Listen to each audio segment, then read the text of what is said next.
Mr Speaker. Dennis O'Rourke. Mr Speaker, New Zealand First will continue to support this bill because we think it does put child safety first. And it does that in a way which we believe is practical and sensible to ensure, as far as reasonably possible, that the child safety objective will be fulfilled.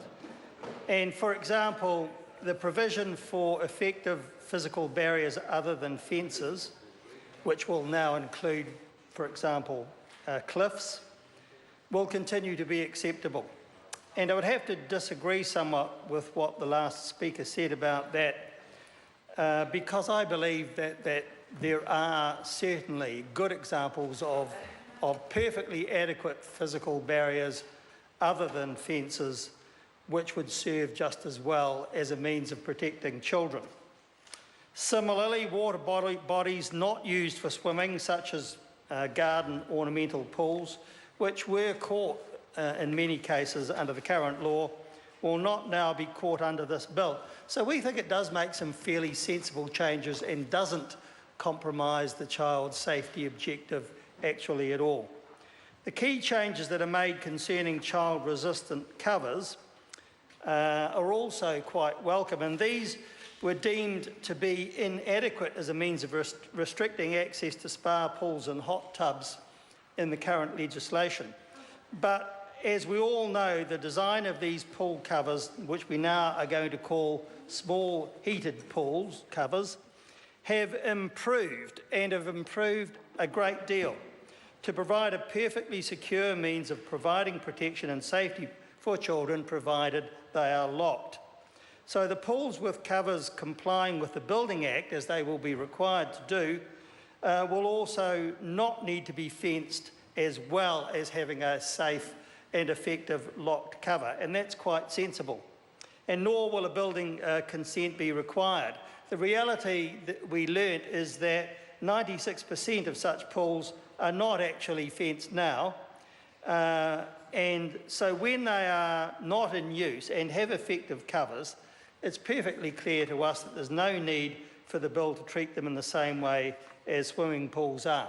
Those covers should be perfectly adequate, provided they are locked when not in use. Mr Speaker, we in New Zealand First particularly like the fact that retailers and manufacturers are now going to be required to inform in writing buyers about their obligations under the Act when they buy pool products designed for swimming, wading, paddling or bathing.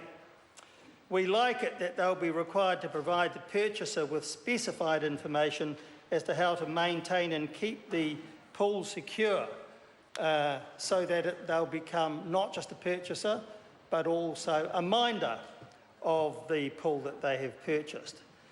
And they are going to be required to accept responsibility in these ways for keeping the pool safe and keeping children away from any accident that might occur. We think that's a good way to assist in the vital need to inform and educate pool owners. And I can't emphasise enough that if we're really serious about ensuring safety for children as far as pools and other and the like are concerned, then you can't do better than seeing that people who have those pools and operate them are actually well educated and realise what their responsibilities are. We also approve of the new provision to make MB responsible to enforce this, because we don't think it would be practical at all to ask local councils to do so, but of course they will still have to enforce pool barrier requirements. And I would have to say, Mr Speaker, that I do think that councils need to lift their game somewhat in that area. Some are very, very good at carrying out those responsibilities, but it's quite clear to us that some could do a lot better. And I hope that those who haven't put the effort in that they should will now take another look at this and lift their game, as I've said. New section 67A is also very welcome. It allows for waivers and modifications to pool barrier requirements where circumstances relating to a particular pool make it acceptable, and provided there will be no danger to children. For those reasons, I would again have to disagree with the Greens' position on that, because provided that is the case, that the council's concerned ensure that there won't be any danger to children arising from a consent to a modification, then I don't see why there should be a problem. I don't see that there would be any uncertainty or that such pools with such modifications should be any less safe than any other. And you do have to place some trust and some confidence in local councils and their officials to be able to carry out those kinds of responsibilities effectively and responsibly. And we in New Zealand First think they can do that, provided, as I've already said, they do lift their game and take these responsibilities seriously. We think that they can and they will. We similarly approve of the new definition of pool operator in clause 5, so that it's perfectly clear who it is that has the responsibility. Now, looking at standardisation.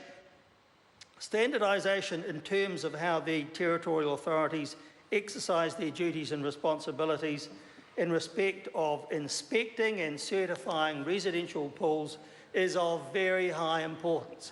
This is actually the crux of the whole thing. So consistent, standardised, regular compliance processes across the country is nothing less than just plain common sense. And that's what the bill does. It achieves this with a nationwide standard residential pool inspection cycle requiring mandatory 3-year inspections.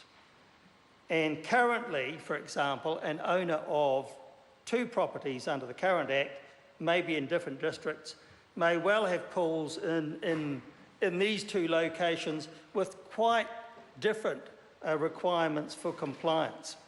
And that doesn't make very much sense, and it didn't help in achieving the child safety objective. So consistency as far as these things are concerned does help that objective, because it means less confusion and less uncertainty.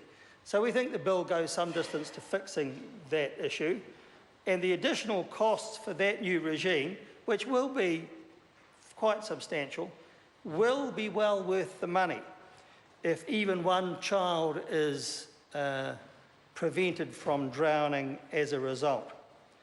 So I don't agree that really the bill is aimed just at saving costs. I think it is aimed at improving safety, and we do see that most particularly in the standardisation provisions.